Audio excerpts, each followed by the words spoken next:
With this heat, there's worry tonight that, of course, it could be dangerous for all of us, but it's not just people. You see, local animal hospitals are getting ready for a wave of heat stroke patients and other heat-related injuries. Our Lisa Balick looked into this. She joins us now from downtown. What did you find out about pets in the heat, Lisa? Well, keep in mind there are so many new pandemic pet owners, and this heat that is coming up is already sending emergency pet patients to the hospital. Charlie, a bloodhound, is finding he's got a new routine. We're exercising her early, and she's staying in the house more of the time. Heat stroke is real when it comes to pets. Animal hospitals tell me they're already preparing added supplies to treat what they fear is ahead. Many pets coming in with heat stroke, a life or death situation. Your pets are not going to self-regulate. Excitable dogs, they have so much fun running around, playing with other dogs, chasing balls.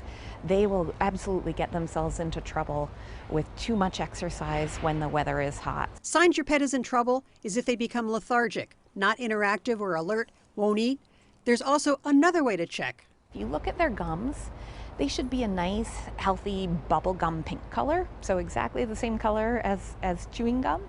If they look really dark red, like brick red, that can be a sign of early heat stress or even heat stroke.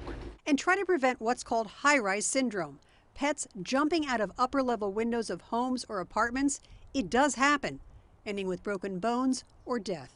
I would think of your pets just as you would a kid, and remember that they are very small, some of them, so the openings in windows, if they see a bird fly by or a squirrel running across a tree, they might get really excited and try and chase it.